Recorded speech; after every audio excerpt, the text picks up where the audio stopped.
നമസ്കാരം, ഞാൻ Sandhya Raghukumar. Chemmanur international jewellers comedy ഹെഡ്ലൈൻസിലേക്ക് സ്വാഗതം. Presented by Baba easy English. വീണ്ടും ഹൈക്കോടതിയിലേക്ക്. നടിയെ ആക്രമിച്ച കേസിൽ അന്വേഷണം മുറുകവെ ജാമ്യാപേക്ഷയുമായി ദിലീപ് വീണ്ടും ഹൈക്കോടതിയിലേക്ക്. പുതിയ അഭിഭാഷകൻ ബി രാമൻപിള്ള മുഖേന കോടതിയെ സമീപിക്കാനുള്ള നീക്കം അപ്പുണ്ണി ചോദ്യം ചെയ്യലിന് ഹാജരായ സാഹചര്യത്തിൽ ദൃശ്യങ്ങളടങ്ങിയ ഫോൺ കണ്ടെത്താനാകുമെന്ന് ഉറപ്പില്ലാത്ത പശ്ചാത്തലത്തിൽ ജാമ്യം നൽകണമെന്ന് ആവശ്യം.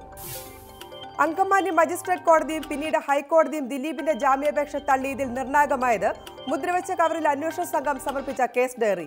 പ്രതികളും ആരോപണ വിധേയരും ചോദ്യം ചെയ്യലിന് ഹാജരായ സാഹചര്യത്തിൽ കേസിൽ ഇനി നിർണായകമാവുക ജാമ്യ ഹർജി എതിർക്കാൻ പോലീസ് മുന്നോട്ട് വയ്ക്കുന്ന പുതിയ അന്വേഷണ വിവരങ്ങൾ.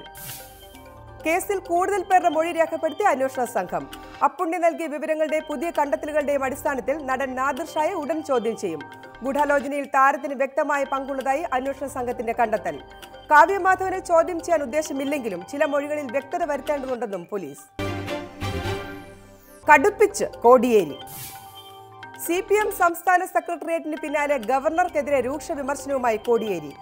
RSS പ്രവർത്തകന്റെ കൊലപാതകത്തിൽ മുഖ്യമന്ത്രിയെ വിളിച്ചു വരുത്തിയ ശേഷം ട്വീറ്റ് ചെയ്ത ഗവർണറുടെ നടപടി ഫെഡറൽ സംവിധാനത്തെ ദുർബലമാക്കുന്നതെന്ന് ആരോപണം. സംസ്ഥാന ഭരണത്തിൽ തലയിട്ട് ഭരണഘടനാ വിരുദ്ധമായി പ്രവർത്തിക്കാൻ ആരെയും അനുവദിക്കില്ലെന്നും പാർട്ടി സെക്രട്ടറി. തലസ്ഥാനത്തെ സംഘർഷങ്ങളിൽ ഗവർണർക്കുള്ളത് ഉപദേശന്റെ റോൾ മാത്രം. സമാധാനം ഉറപ്പാക്കാൻ ഗവർണർ മുഖ്യമന്ത്രിയെ വിളിക്കുകയും മുഖ്യമന്ത്രി രാജ്ഭവനിൽ എത്താതിരിക്കുകയും ചെയ്തിരുന്നുവെങ്കിൽ അത് സൃഷ്ടിക്കുന്ന വിവാദം ചെറുതാകുമായിരുന്നില്ല. എന്നാൽ അതിനുശേഷം നടത്തിയ ട്വിറ്റർ സന്ദേശം ജനങ്ങൾക്ക് നൽകിയത് തെറ്റായ സന്ദേശം. കേരളത്തിലെ ക്രമസമാധാന നില ഭദ്രം. BJPയും RSSും CPMനെതിരെ കടന്നാക്രമണം തുടങ്ങിയത് പതിറ്റാണ്ടുകൾക്ക് മുൻപ്. CPMനെയും RSSനെയും ഒരേ നാണയത്തിന് രണ്ടു വശങ്ങളായി ചിത്രീകരിച്ച് സംഘപരിവാറിനെ വെള്ളപൂശുന്നത് കൊടിയ പാതകമെന്നും ദേശാഭിമാനി ലേഖനത്തിൽ കോടിയേരി. ഒഴിവായത് വൻ ദുരന്തം. കരിപ്പൂർ വിമാനത്താവളത്തിൽ ലാൻഡിങ്ങിനിടെ വിമാനം റൺവേയിൽ നിന്ന് തെന്നിമാറി. രാവിലെ 8 മണിയോടെ ഉണ്ടായ അപകടത്തിൽ യാത്രക്കാരെല്ലാം സുരക്ഷിതരെന്ന് എയർപോർട്ട് അതോറിറ്റി. റൺവേയിൽ നിന്ന് തെന്നിമാറിയത് 60 യാത്രക്കാരുമായി ബംഗളൂരുവിൽ നിന്നെത്തിയ സ്പൈസ് ജെറ്റ് എയർവേസ്. ആഴത്തിൽ പടരുന്ന വേരുകൾ. IS ബന്ധം സംശയിക്കുന്ന മലയാളികൾക്കായി സംസ്ഥാനത്ത് NIA തിരച്ചിൽ.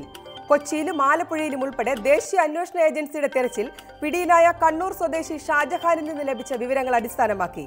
കേരളത്തിലെയും തമിഴ്നാട്ടിലെയും ഹിന്ദു സംഘടനാ നേതാക്കളെ വധിക്കാൻ IS പദ്ധതിയെന്ന രഹസ്യ വിവരം. വധിക്കാൻ ലക്ഷ്യമിട്ട ഇസ്ലാമിക് സ്റ്റേറ്റ് തയ്യാറാക്കിയ പട്ടികയിൽ VHP നേതാവ് പ്രതീഷ് വിശ്വനാഥനും തമിഴ്നാട്ടിലെ ഹിന്ദു നേതാവ് രാം ഗോപാലും. പ്രതീഷ് വിശ്വനാഥിനെ വധിക്കാൻ തയ്യാറാക്കിയ പദ്ധതി ഒരു തവണ പാളിപ്പോയതായി IB റിപ്പോർട്ട്. ഇരുവർക്കും സുരക്ഷാ നിർദ്ദേശം നൽകി സംസ്ഥാന ഇന്റലിജൻസ്. മദനിയിൽ നിലപാട്. അബ്ദുൽ നാസർ മദനിയുടെ പുതുക്കിയ സുരക്ഷാ ചെലവ് എത്രയെന്ന് കർണാടക സർക്കാർ ഇന്ന് സുപ്രീം കോടതി അറിയിക്കും. ഹാജരാക്കുന്നത് പോലീസ് ഉദ്യോഗസ്ഥർക്ക് യാത്രാഭത്തയും ദിനഭത്തയും മാത്രം നൽകിയാൽ മതിയെന്ന കോടതി ഉത്തരവിന്റെ അടിസ്ഥാനത്തിൽ തയ്യാറാക്കിയ പട്ടിക. മദനിക്ക് ഒരുക്കുന്ന സുരക്ഷയുടെ വിശദാംശങ്ങളും കോടതിയെ അറിയിക്കും.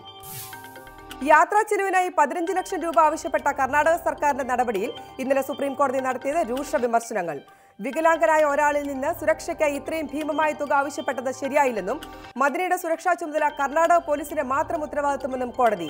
കേരളത്തിന് ആശങ്ക വേണ്ടെന്നും പരാമർശം. മദനിക്ക് ജാമ്യം അനുവദിച്ച് കോടതി പറഞ്ഞത് സുരക്ഷാ ചിലവുകൾ സ്വയം വഹിക്കണമെന്ന്.